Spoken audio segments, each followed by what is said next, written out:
இவன் லக்ல வந்துட்டான், ரெக்கமெண்டேஷன்ல வந்துட்டான். ஆமா, லக்கும் வேணும் தானே. அதான் சொன்னேனே, நெறைய பேர் சொல்லியிருக்காங்க. லக்கு அது எங்க உபயோகப்படும்னா, அதான் நம்ம ஹார்ட் ஒர்க் பண்ணிட்டே இருக்கணும், பேஷனேட்டா இருக்கணும். சினிமாக்காரனா சினிமாவ லவ் பண்ணணும். நீ சயின்டிஸ்ட்டா இருக்கியா? அத லவ் பண்ணு. இன்ஜினியர் இருக்கியா? அத லவ் பண்ணு. ஸோ இந்த 3 விஷயம் ஸ்டப்பனா நின்னு இவ்ளோ தூரம் பண்ணா தான் கடைசி பாயிண்ட் தான் லக்கு. ஃபர்ஸ்ட்டு வராது, 2வது வராது, 3வது வராது, 4வது வராது. உனக்கு ஹோப் இருக்கணும், சினிமா மேல லவ் இருக்கணும், ஹார்ட் ஒர்க் இருக்கணும், டெடிகேஷன் இருக்கணும், பேஷனேட்டா இருக்கணும். எப்பவுமே அத விட்டு போக்கூடாது. ஸோ இத்தன விஷயம் தாண்டி கடைசியா தான் லக் வரும்.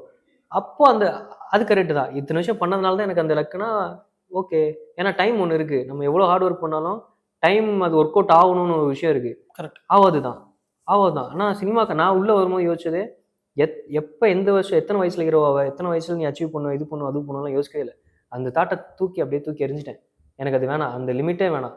நான் உள்ள இருந்துட்டே போறேன். எனக்கு எதுவுமே கிடைக்கலனா ஒரு ஷார்ட் ஃபிலிம் நானே கேமரா எடுத்து நடிச்சு ஏதோ பண்ணிட்டு போறேன். நானும் வேலை செஞ்சுட்டே இருப்பேன் சினிமால. அப்படி பண்ணிட்டே இருக்கும்போது, ஓகே. அது கரெக்ட்டா அது குடுக்கும். இதான் உன் டைம். இந்தா லாஸ்ட் லக் வச்சுக்கோ. அப்படிங்கும்போது அப்படி வந்தது தான். ஓகே தான். கரெக்ட் தான்.